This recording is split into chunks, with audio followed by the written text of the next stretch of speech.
English through translation. अभी के लिए वाले जितने भी वाक्य हैं आपके सामने स्क्रीन पर जो दिख रहे हैं इन सबको करेंगे ट्रांसलेट।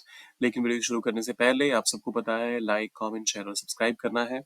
ये आपके लिए तो फ्री है लेकिन हम जैसे नए क्रिएटर्स को ये काफी इनकरेज करता है और काफी मोटिवेट करता है। तो आइए करते हैं शुरुआत। अभी के लिए मुझे इस काम में मदद चाहिए। अभी के लिए यह योजना अच्छी लगती है। अभी के लिए हमें यहीं रुकना होगा। अभी के लिए मैं इससे राज रखूंगा। अभी के लिए यह समाधान सही है। तो पहला स्टेटमेंट देखते हैं। देखिए सबसे पहले तो मैं आपको बता दूं अभी के लिए कि आप के लिए अ, आप कहेंगे फॉर द टाइम बीइंग। मतलब ये परमानेंट नहीं है। अभी के लिए है, थोड़े समय के लिए। Exactly exactly. मुझे मदद चाहिए। मुझे चाहिए के लिए आप कहते हैं आई नीड। मदद के लिए हेल्प। हेल्प। और मुझे इस काम में मदद चाहिए आई नीड हेल्प। वर्क। हाँ वर्क तो होगा ही काम का, लेकिन इस दिस। काम में के लिए इन दिस वर्क मत करिएगा, with this work. For the time being, I need help with this work. For the time being I need help with this work. अभी के लिए यह योजना अच्छी लगती है। फिर से फॉर द टाइम बीइंग। अच्छा ये भी ध्यान रखिएगा कि फॉर द टाइम बीइंग के बाद कॉमा लगाना जरूरी है। यह योजना अच्छी लगती है। यह के लिए इस, हाँ जी। योजना के लिए, प्लान। और अच्छा लगने के लिए आप कह सकते हैं looks good. Good. For the time being this plan looks good. अब ये ध्यान रखिएगा कभी भी प्लान देखने में अच्छा नहीं लगता, सुंदर नहीं लगता। तो यहाँ पर लुक्स की जब बात की जा रही है तो इसको सुंदरता से मत कंपेयर कीजिएगा। इसका मतलब यही है कि महसूस हो रहा है, ऐसा लग रहा है, ऐसा प्रतीत हो रहा है। आप चाहें तो, और अगर आपको ये कंफ्यूज कर रहा है तो लुक्स के बदले सीम्स का भी इस्तेमाल कर सकते हैं। या तो आप कह सकते हैं for the time being this plan looks good, या फिर seems good. For the time being this plan looks good या फिर सीम्स गुड। ओके के लिए हमें यही रुकना होगा। For the time being for the time being we need.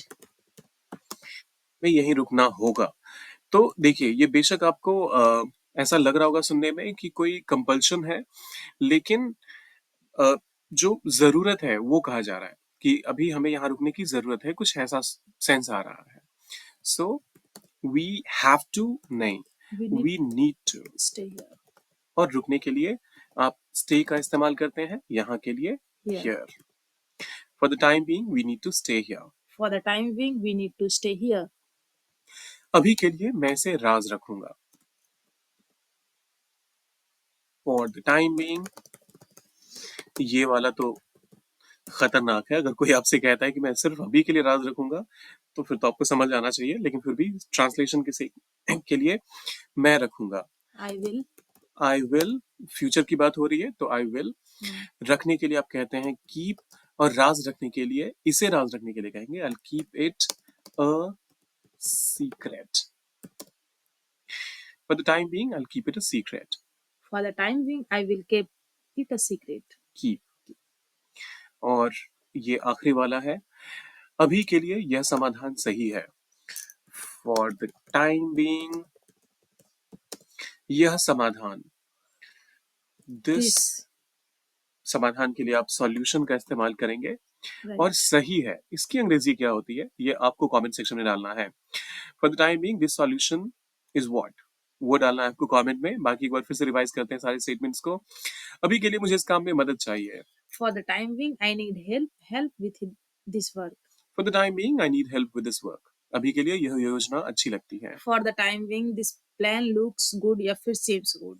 For the time being this plan looks good, या फिर सीम्स गुड। अभी के लिए हमें यहीं रुकना होगा। For the time being, we need to stay here. For the time being we need to stay here. अभी के लिए मैं इसे राज रखूंगा। For the time being, I will keep it a secret. For the time being I keep it a secret. अभी के लिए यह समाधान सही है। For the time being this solution Is क्या है what? वो आपको कमेंट सेक्शन में डालना है। बाकी और हाँ, जाते जाते वीडियो को लाइक करें, कमेंट करें, शेयर करें और सब्सक्राइब जरूर करें। फिर मिलते हैं।